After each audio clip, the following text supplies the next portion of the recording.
नमस्कार।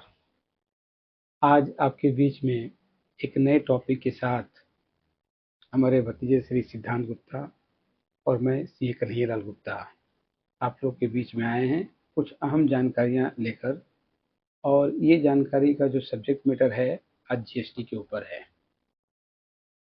आए दिन बहुत सारे क्लाइंट के जो फ़ोन आते हैं, बहुत सारे व्यापारियों के जो फ़ोन आते हैं, उस हिसाब को देखते हुए हम लोगों ने एक छोटा सा क्वेश्चन और आंसर के रूप में इसे बनाया है, ताकि और इस वीडियो को देखने के बाद कुछ हद तक आप लोगों की जानकारी के बारे में पूरा डाउट क्लियर हो जाएगा कि क्या ये जीएसटी क्या होता है, कैसे होता है, क्यों लेना पड़ता है, इसके कंप्लायंसेस क्या होते हैं और इसके बहुत सारे जो कंप्लायंसेस की सावधानियां किस तरीके से आपको रखने होते हैं। तो सिद्धांत जी, आपके मन में कुछ प्रश्न आपने जो बनाए थे। बहुत बहुत क्या होता है कि बहुत के पब्लिक के मन में रहता है कि ये क्वेश्चंस पूछूं कि नहीं पूछूं, क्या वैलिड क्वेश्चन है कि नहीं। तो इसलिए मैंने कुछ क्वेश्चन सेट ऑफ क्वेश्चंस निकाले हैं जो आज पूछने वाला हूं आपसे। जैसे कि सबसे पहला क्वेश्चन कि जीएसटी होता है तो होता है क्या है। सिद्धांत जी, देखिए, जीएसटी एक ऐसा टैक्स है कि जो किसी सामान को बेचने पे या किसी सर्विस को प्रोवाइड करने पे लगता है, अच्छा, जिसको इनडायरेक्ट टैक्स के रूप में कहा जाता है। तो ये जीएसटी जो रहता है ये मुझे भरना पड़ता है कि जो मेरा सेलर है जो मुझे माल बेच रहा है उसे भरना पड़ेगा।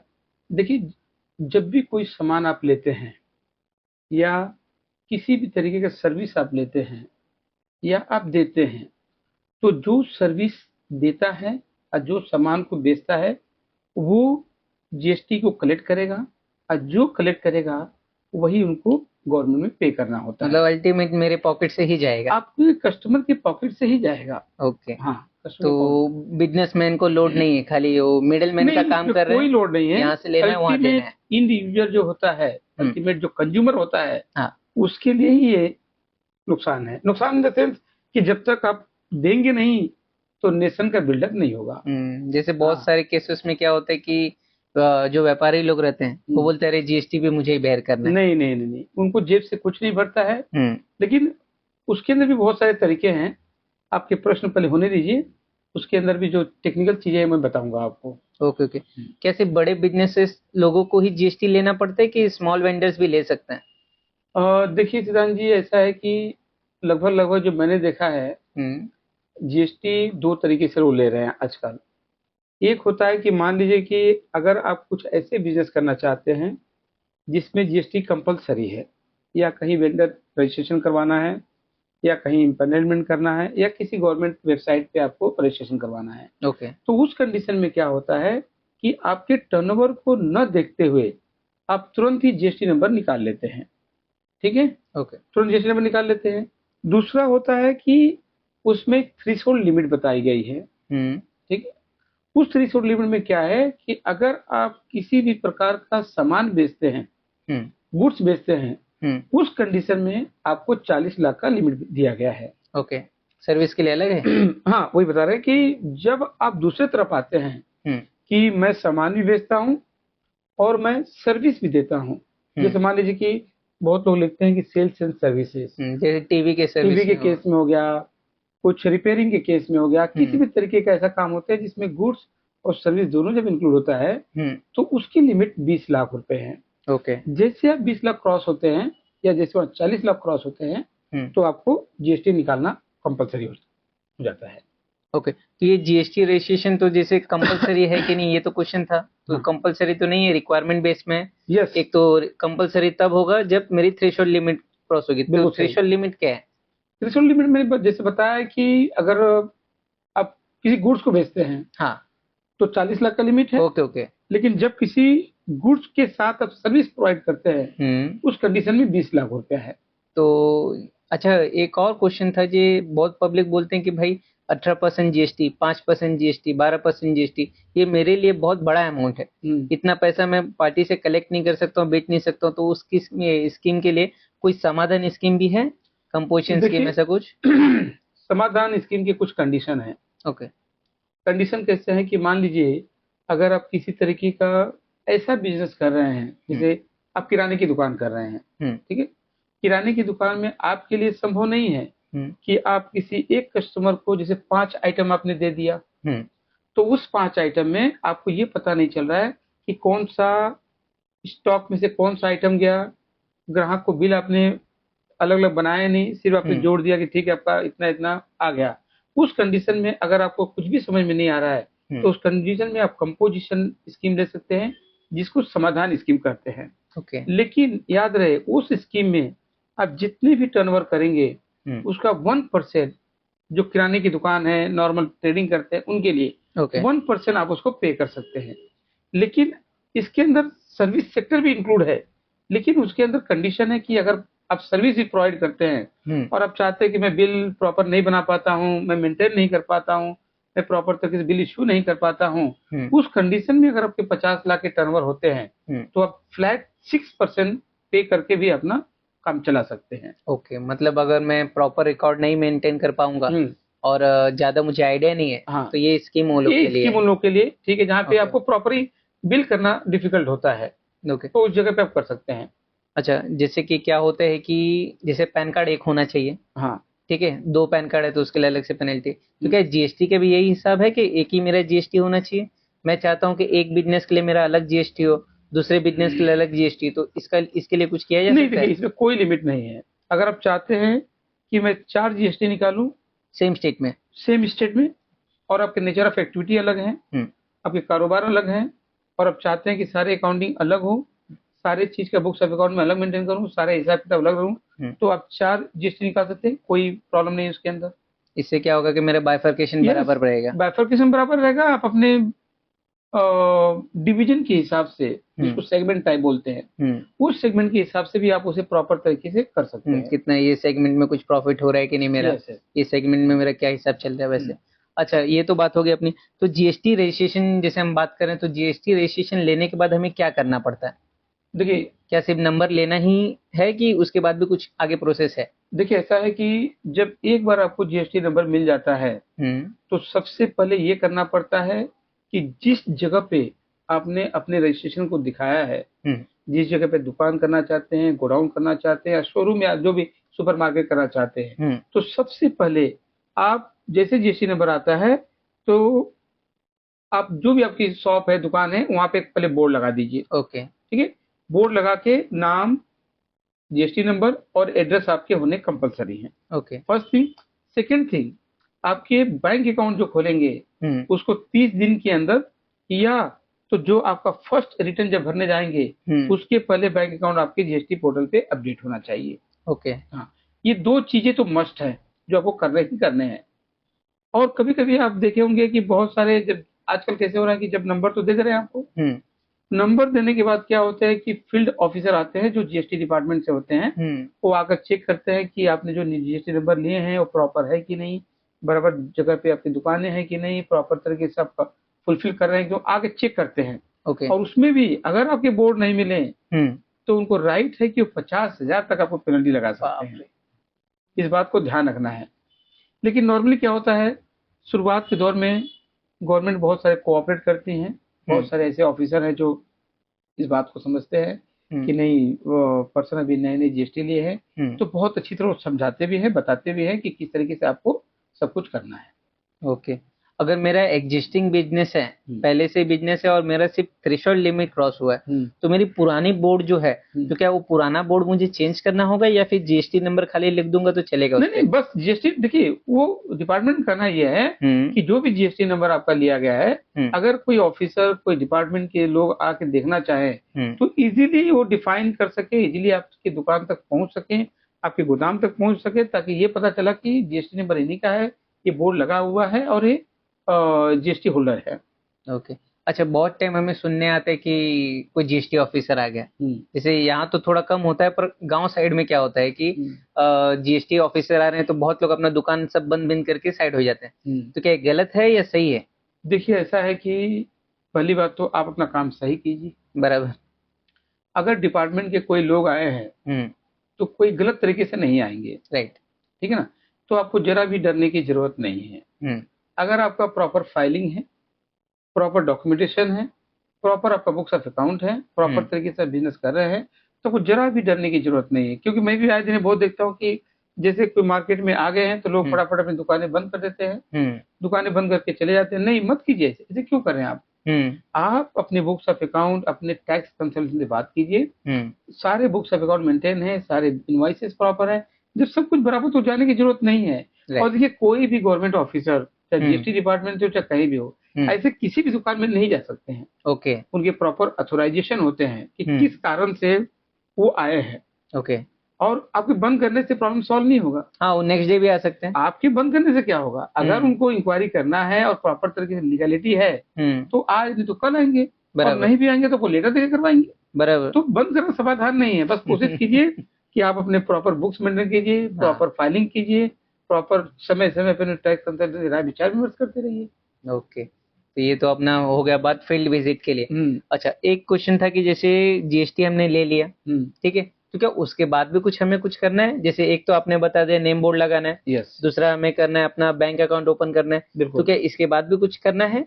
देखिए, जैसे अभी नया नया जीएसटी लिया है मैं, धंधा ज्यादा कुछ हो नहीं रहा है, हाँ, तो क्या फिर भी मुझे कुछ करना पड़ेगा? यस।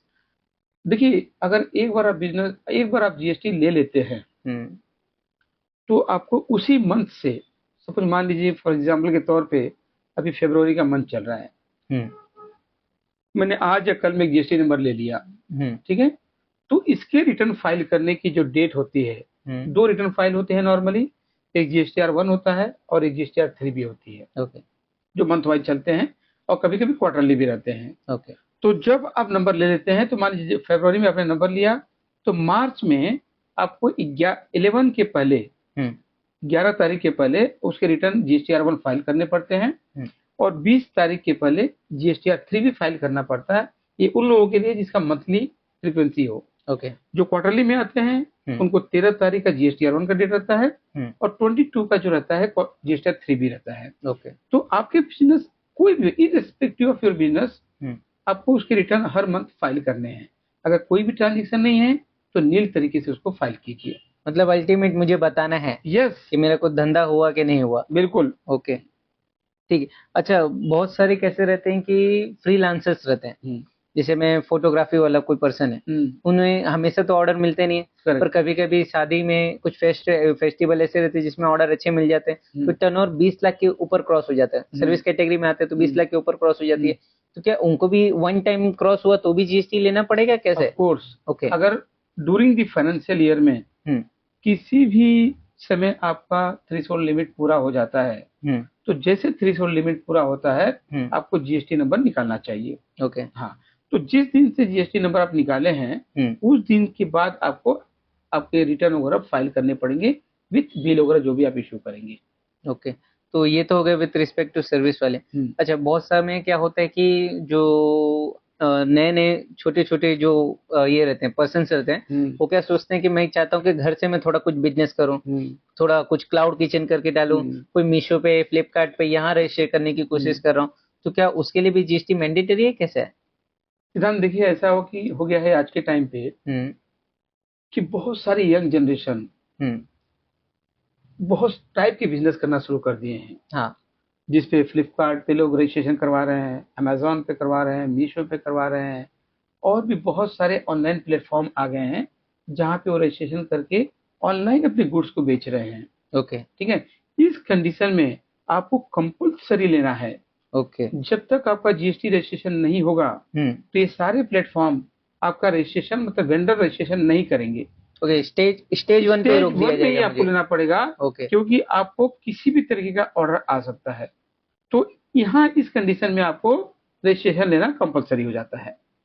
तो रजिस्ट्रेशन लेने के बहुत जन के मन में कैसा रहता है कि जैसे मैं अगर मैं जीएसटी में रजिस्ट्रेशन कर लूंगा, ठीक है, तो मुझे नोटिस आना शुरू हो जाएंगे, तो क्या ये डर बराबर है कि कैसा है? नहीं, मैंने कहा ना, हाँ, कि जैसे आप रजिस्ट्रेशन नंबर ले लेते हैं, आप टाइम टू टाइम उसकी फाइलिंग कीजिए, अपने कर सलाहकार से, टैक्स कंसल्टेंट से टाइम टू टाइम बात कीजिए, अपने रिटर्न को टाइम टू टाइम फाइल कीजिए। आपको जरा भी डरने की कोई आवश्यकता नहीं है कि नोटिस आएंगे या कुछ भी आएंगे। देखिए, फाइलिंग करना, कंप्लायंसेस पूरा करना, ये टैक्स पेयर का काम है। ओके, ठीक है। उसको असिस्ट करना, उसको सही तरीके से निरीक्षण करना अधिकारियों का काम है। अगर आपके किसी भी जगह पे कोई प्रॉब्लम है तो ऑफ कोर्स वो लोग नोटिस भेज सकते हैं। आपका काम है कि उस चीज को क्लैरिफाई करें, उनको बताएं कि भाई एक्सप्लेनेशन दीजिए एक्सप्लेनेशन देना आपका काम है। Yes yes. हाँ, ये नहीं कर सकते कि मैंने फाइल कर दिया तो मैं नहीं करूंगा। लेकिन देखिए यहाँ पे डिसएडवांटेजेस भी क्या है, जो मैंने देखा है, बहुत सारे क्लाइंट जो हैं नंबर निकालने के बाद सीए का फोन नहीं उठाते हैं, किसी भी तरीके का मैसेजेस आते हैं तो उसका रिप्लाई नहीं करते हैं, सीए फोन करेंगे तो उनका फोन नहीं उठाएंगे, सीए के ऑफिस से फोन किया जाएगा तो बोलते हैं बाहर हूँ, मैं यहाँ हूँ, मैं वहाँ हूँ, समय पे ओटीपी नहीं देना, समय पे डेटा नहीं देना, समय पे इवन दो कि फीस भी नहीं देना। तो कोई भी पर्सन अगर आपका काम करता है, आपको सर्विसेज देता है, तो आपकी जिम्मेदारी है कि अगर मेरा कंसल्टेंट मेरी हेल्प कर रहा है तो उससे डबल ध्यान आपको देना है, क्योंकि अल्टीमेट बिजनेस आप करने वाले हैं। अगर कुछ प्रॉब्लम होता है तो टैक्स पेयर सफर करता है, न कि टैक्स कंसल्टेंट सफर करते हैं। तो आप प्रॉपर तरीके से उनसे कम्युनिकेट कीजिए, बात कीजिए, ताकि समय समय पे आपको सही रास्ता दिखाते रहे। क्या ये जीएसटी नंबर लेने के बाद ये फिक्स ही हो जाएगा, मुझे टैक्स देना ही है गवर्नमेंट को, कैसे है? जैसे मैं फ्रूट वेंडर हूँ या फिर मैं पोल्ट्री का धंधा है मेरा, अगर वैसा कुछ है मेरा, तो क्या मुझे टैक्स देना ही पड़ेगा? देखिए सिद्धांत, पहली बात तो ये है कि पहले आप ये तय कीजिए कि आप किस तरीके से बिजनेस करना चाहते हैं, या फिर मुझे अप्लीकेबल है कि नहीं। यस। तो इसमें कैसे होता है कि बहुत सारे बिजनेस ऐसे हैं जिसमें जीएसटी एप्लीकेबल नहीं है। मान लीजिए जैसे लूज फ्रूट्स का फुटपाथ पे सब वेंडर लोग, बहुत सारे व्यापारी फुटपाथ पे या तो फ्रूट का बिजनेस करते हैं, जैसे एपीएमसी मार्केट हो गया महाराष्ट्र में, या मान लीजिए फिर वही फ्रूट को लाकर सिर्फ उसी को बेचना। तो इस जगह पे प्योरली आप जो बिजनेस कर रहे हैं एग्जेम्प्टेड वाला कर रहे हैं। ओके। तो इस जगह पे आपको जरूरत नहीं, क्योंकि आप fresh vegetable, fresh fruits, potato हो गए, कांदा हो गए, बटाटा हो गए, इन सब चीजों के ऊपर लूज पे टैक्स नहीं है, जीएसटी नहीं है, तो आपको लेने की आवश्यकता भी नहीं है। मतलब बिना जीएसटी के भी मेरा काम चलेगा, लेकिन उसमें भी बशर्ते टर्नओवर शायद दो ही बोलेंगे क्या आप? नहीं, इसमें टर्नओवर की कोई क्राइटेरिया ही नहीं है। ओके। बस जब आप फाइल करेंगे तो डिपार्टमेंट क्वेश्चन रेज कर सकता है कि भाई आपकी इनकम टैक्स में इतना दिखाया गया, तो आपने जीएसटी नंबर क्यों नहीं लिया। ओके। लेकिन आपको जरूरत नहीं, क्योंकि आप फ्री गुड्स के डील कर रहे हैं। बशर्ते मैं सिर्फ अगर वही करूंगा तो अगर उसमें किसी प्रकार का ऐसे भी आइटम आप करने जा रहे हैं जिसमें वो जीएसटी के दायरे में आता है, तो आपको जीएसटी नंबर लेना पड़ेगा, बशर्ते कि एग्जेम्प्टेड आइटम पे आपको टैक्स नहीं भरना है। लेकिन आपको आपके रिटर्न के अंदर शो करना है कि कितने एग्जेम्प्टेड नी रिलेटेड के आइटम आप सेल कर रहे हैं। ओके, समझिए कि मैं अगर टमाटर बेचता हूँ मैं, तो टमाटर तो उस पर तो टैक्स है नहीं, वो तो एग्जाम कैटेगरी में आ गई। करेक्ट। बट अगर वो टमाटर को अपने डब्बे में डाल के ब्रांडिंग करके बेचूंगा तो मतलब जीएसटी लग जाएगा, तब फिर मुझे टोटल टर्नओवर काउंट होगा, फिर उसकी वजह से देखना पड़ेगा। ओके ओके, तो चलिए हम नेक्स्ट क्वेश्चन पे चलते हैं फिर। ये तो हो गया अपना बात इसके लिए, तो जीएसटी रिटर्न फाइल का तो आपने बता दिया, जीएसटी 1 जीएसटी 3 भी करना है। और अगर मेरा कुछ भी सेल्स नहीं है तो फिर भी मुझे सीए को इन्फॉर्म करना पड़ेगा ना कि देखिए हर महीने आपको इन्फॉर्म करना है। ओके। अगर आपका बिजनेस हो या ना हो, लेकिन अगर बिजनेस नहीं है तो भी आपको नील रिटर्न फाइल करना पड़ेगा। एवरी मंथ या एवरी क्वार्टर जो भी आपकी फ्रीक्वेंसी है उसके हिसाब से आपको गवर्नमेंट को ये डिटेल बताना अति आवश्यक है। ओके, तो जीएसटी रिटर्न फाइल खुद से भी कर सकते हैं? ऑफ कोर्स, या कोई मैंडेटरी गवर्नमेंट ने नहीं कहा है। लेकिन मेरा सलाह है कि अगर पूरी जानकारी आपको है तो आप कीजिए, नहीं तो अपने टैक्स कंसल्टेंट से मदद लीजिए। बहुत जन का कंफ्यूजन क्या रहता है कि जैसे मेरा इनकम टैक्स जो फाइलिंग होती है वो ईयरली बेसिस पे होती है, तो जैसे जीएसटी ईयरली पे है, ऐसा वाला तो है नहीं, जैसे आपने बता दिया मुझे मंथली और क्वार्टरली, ईयरली वाला कोई भी हिसाब नहीं है मतलब इसमें? नहीं, इसमें जो जीएसटीआर 1 3B जो जाती है वो ईयरली नहीं है। उसमें अलग फॉर्म्स हैं जो जीएसटीआर 9 और जीएसटीआर 9C, सॉरी जीएसटीआर 9 है और 9C। अच्छा ठीक है, ये तो अपना बात हो गया। दूसरा मुझे पूछना था कि जो जीएसटी रेट्स होते हैं ये कौन डिसाइड करता है, कैसे मुझे मालूम पड़ेगा कि मेरे पे यही जीएसटी परसेंटेज लगेगा? देखिए गवर्नमेंट ने सब डिफाइन किया हुआ है, उसमें एक एचएसएन कोड होते हैं। अच्छा, ठीक है ना। एचएसएन कोड होते हैं in the case of goods में, एसएससी कोड होता है in the case of services में। तो जो रेट गवर्नमेंट ने एप्लीकेबल किया है उस रेट्स के हिसाब से आपको चलने हैं। अच्छा, तो ये तो बात हो गया अपना। दूसरा ये बोलना था कि जीएसटी मैंने ले लिया, मैं रिटर्न्स भी फाइल कर रहा हूँ, तो बिल का सिस्टम कैसे रहेगा, बिल कैसे बनाना रहेगा मुझे? बिल तो नॉर्मल तरीके से आपको बनाना है। जो तो उसका स्पेसिफिक फॉर्मेट है या ऐसा कुछ स्पेसिफिक फॉर्मेट नहीं है। बस उसमें इस बात का ध्यान रखना है कि गुड्स कहाँ पे जा रहा है, गुड्स बिल कहाँ से बन रहा है गुड्स कहाँ पे जा रहा है। तो कभी कभी क्या होता है कि बहुत सारे डीलर ऐसे होते हैं कि मैंने मान लीजिए कि इस बाजार से गुड्स को खरीदा, वो मैं अपने जगह पे न लाते हुए मैं डायरेक्टली किसी थर्ड पर्सन को भेज देता हूँ। तो जब थर्ड पर्सन को भेजता हूँ तो मैं बिल करूंगा इनको, शिप करूंगा इसको, इनको करूंगा। तो उस बात को ध्यान रखना है, क्योंकि जब ईवे बिल जनरेट करते हैं, ईवे बिल का मतलब क्या होता है कि जब आप गुड्स को एक जगह से दूसरे जगह भेजते हैं तो आपको ईवे बिल बनाना पड़ता है। उसमें ये जानकारी देनी पड़ती है कि कितने गुड्स हैं, कौन से गाड़ी से जा रही है, ये प्रॉपर जीएसटी नंबर पे जा रही है कि नहीं जा रही है। इसके लिए एक फॉर्म्स आए हैं, एक फॉर्म है जो मैंडेटरी होता है। जब गुड्स का मूवमेंट होता है तो ईवे बिल बनाना पड़ता है। उस ईवे बिल के थ्रू आप उसको कर सकते हैं। बाकी कोई ऐसा गवर्नमेंट के द्वारा कोई स्पेसिफाइड नहीं है कि यही आपको बनाना है। आप अपने तरीके से बिल बना सकते हैं। मतलब नॉर्मल हाथ से भी लिख के मैं बना सकता हूँ। आप हाथ से बनाइए, कोई कहीं पे कंपलसरी नहीं है। गवर्नमेंट ने बहुत इसमें रियायतें दी हैं, जिस तरीके से आप बिजनेस कर सकते हैं। अच्छा, ये जो ईवे बिल आप बता रहे हैं तो इसकी कुछ लिमिट है कि कैसे है? देखिए लिमिट तो है, लेकिन क्या होता है कि अगर इंट्रा स्टेट करते हैं, मतलब एक स्टेट से दूसरे स्टेट में जब भेजते हैं तो 50,000 की लिमिट है। ठीक है। अगर आप विद इन अब इंटर स्टेट जब करते हैं, एक स्टेट से जब दूसरे स्टेट में भेजते हैं तो उसके 50,000 की लिमिट है। ओके। इंटर स्टेट में क्या है कि उसी जगह पे जब गुड्स, उसी स्टेट में जब गुड्स को भेजना होता है तो उसकी 1 लाख की लिमिट रहती है। तो मेरा यही सजेशन है कि जब भी किसी बॉर्डर को क्रॉस करके या किसी टोल नाका क्रॉस करके आप जाते हैं तो बेटर है कि आप ईवे बिल ऑलवेज बनाइए। ओके। यस।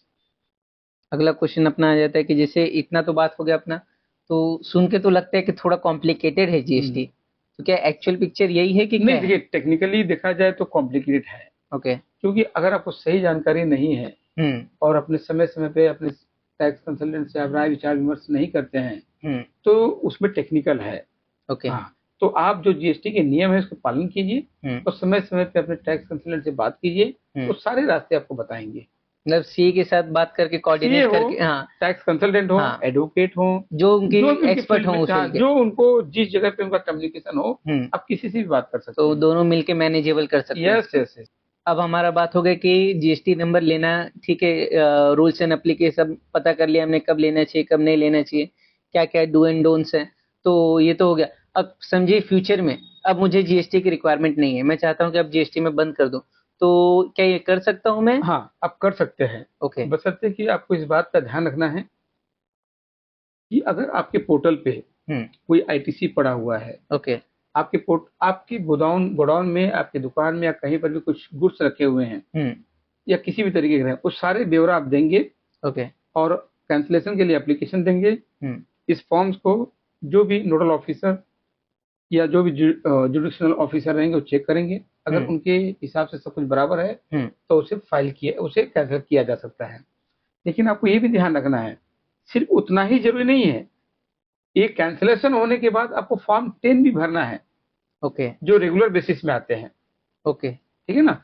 नहीं भरने पे उसकी मैक्सिमम पेनल्टी 10,000 रुपीज है। उस बात को हमेशा ध्यान रखिएगा कि सिर्फ कैंसिलेशन फॉर्म भरना ही जरूरी नहीं, उसके साथ साथ आपको कैंसिल होने के बाद आपको 3 महीने के अंदर जो है 3 महीने के अंदर जो है आपको फॉर्म 10 भरने पड़ते हैं। ओके। ये तो हो गया जैसे कैंसिल, अभी मैंने कैंसिल कर दिया तो ऐसा तो नहीं मुझे फ्यूचर में जीएसटी मिलेगा नहीं? नहीं, ऐसा कुछ नहीं है, आपको जीएसटी मिल सकता है, बशर्ते आपका कैंसिलेशन का प्रोसेस प्रॉपर तरीके से हो। हाँ, वो फॉर्म 10 ये सब भर के कैंसिल बाय टैक्स पेयर हो। ओके। सारे लायबिलिटी आपने डिस्चार्ज कर दिए हैं, कोई आपके ऊपर देनदारी नहीं बैठती है, उस जगह पे आप ले सकते हैं इंश्योरेंस नंबर भी। अच्छा, ये तो हो गए हमारे साथ। एक आउट ऑफ द टॉपिक में बात करूंगा, जैसे ये सारी बातें हो गई जी विद रिस्पेक्ट टू जीएसटी का। अब ये पूछना था कि इसमें कॉमन मिस्टेक क्या हो जाते हैं जो क्लाइंट से इग्नोर हो जाते हैं या फिर सीए से इग्नोर हो जाते हैं, या फिर कोऑर्डिनेशन, क्या है ये कुछ ऐसा कॉमन मिस्टेक जो आपकी अभी तक के प्रैक्टिस में आया हो नजर में? देखिए ऐसा है कि जो मेरा ऑब्जर्वेशन है, क्लाइंट का अगर बिजनेस प्रॉपर चल रहा है तो 90% सीए समझते हैं कि भाई, सीए टैक्स कंसल्टेंट बोल सकते हैं आप, कि सब कुछ बराबर चल रहा है। लेकिन बहुत बार क्या होता है कि क्लाइंट जो होते हैं, जैसे हमने यहाँ पे अपना कारोबार स्टार्ट किया, फिर दूसरी जगह पे हमने कहीं गोडाउन ले लिया, फिर कहीं और मेरा डेपो बना दिया मैंने, कहीं और मेरा गुड्स जा रहे हैं। इन सब चीजों की जानकारी हम अपने टैक्स कंसल्टेंट को नहीं देते हैं। इस कंडीशन में क्या होता है कि कभी कभार जो है, हम्म, जो नई डेपो खुली है, नए स्टोर खुले हैं, नए गोडाउन खुले हैं, वहां के रजिस्ट्रेशन हम अपने एग्जिस्टिंग जीएसटी रजिस्ट्रेशन में डाल नहीं पाते हैं। तो रिजल्ट क्या होता है कि जब जीएसटी ऑफिसर आते हैं तो वो सब चेक करने पे क्वेरी रेज करते हैं। हम्म, ये सब कॉमन मिस्टेक हो जाते हैं। जैसे ई वे बिल गलत बना दिया उन्होंने, हम्म, समझे ना। कभी कभी गाड़ी का नंबर उन्होंने गलत डाल दिया, हम्म, कभी क्वांटिटी गलत डाल दिया उन्होंने, कभी हेड गलत चॉइस कर लिया उन्होंने। ओके। ये सब कॉमन मिस्टेक हो जाते हैं जो तकलीफ देते हैं। तो ये तो वो सब। हमारी बात हो गई, जीएसटी रजिस्ट्रेशन ले लिया, रिटर्न फाइल कर दिया हमने, हम्म। रूल्स एंड रेगुलेशन भी देख लिया, कैंसिलेशन की भी बात हो गई। हम्म। तो लगभग एक मोटा माटी बोलेंगे तो ऊपर से जो है आउट ऑफ द कवरेज हमारी एक जीएसटी के बारे में हमें मालूम पड़ गया। कुछ और डिटेल रहेगा तो फिर आप अपने कर सलाहकार से, टैक्स कंसल्टेंट या फिर जो अपने एक्सपर्ट रहेंगे आपके, उनसे बात कर सकते हैं। तो अच्छा, सम अप करते हैं फिर इसको। कुछ और मैसेज देना चाहते हैं आप? एक मैसेज मैं आपको ये देना चाहता हूँ कि आप सभी टैक्स पेयर से रिक्वेस्ट है, सिफारिश है मेरी, कि समय समय पे अपने टैक्स कंसल्टेंट से बात कीजिए। आप मान लीजिए, मैंने देखा है कि जब बहुत सारे टैक्स पेयर के जब काम हो जाते हैं तो वो फिर उस विषय पर अपने टैक्स कंसल्टेंट, अपने सीए, अपने एडवोकेट से बात नहीं करते हैं। कभी कभी उनके फ़ोन नंबर नहीं उठाते हैं। तो उससे क्या होता है कि कुछ ऐसी महत्वपूर्ण जानकारियां देना, बताना और उस सब्जेक्ट पे करना होता है जो छूट जाते हैं, और उसके अल्टीमेट जो परिणाम होते हैं वो अल्टीमेट टैक्स पेयर को भुगतना पड़ता है। टैक्स पेयर का नुकसान होता है, टैक्स पेयर का बिजनेस में डिस्टर्बेंस हो जाता है। और फिर वो कभी न कभी बोलते हैं कि शायद उनके सीए ने, उनके टैक्स कंसल्टेंट ने, उनके एडवोकेट ने जानकारी नहीं दी है। में भी हो सकता है और नहीं भी हो सकता है। ये बशर्ते कि बिजनेस आप कर रहे हैं तो आपको ज़्यादा ध्यान देना पड़ेगा कि क्या कहीं कोई चीज़ें छूट तो नहीं रही हैं, कोई चीज़ें लैप्स तो नहीं हो रही हैं, कुछ ऐसी जानकारी है जो मैंने अपने कंसल्टेंट को नहीं बताया है। क्योंकि जो मैंने देखा है 99.9% हर कंसल्टेंट चाहता है कि उसके क्लाइंट और टैक्स पेयर को कभी कोई प्रॉब्लम ना आए। हम्म, बराबर। ठीक है, तो और कुछ आपके? नहीं, एज ऑफ नाउ तो ये था। कुछ रहेगा तो कमेंट में आप ठीक है, बताइएगा अगर और ताकि भी हम कुछ पूछें। जानकारी आपको चाहिए और हमने वो नहीं बता पाए हैं हम्म, तो आप कमेंट कीजिए, और उस कमेंट में जब डालेंगे तो हम आपको रिप्लाई भी करेंगे, और कोशिश करेंगे उस बारे में भी एक छोटा सा वीडियो बना के आप लोगों के बीच में लाया जाए। Thank you. धन्यवाद।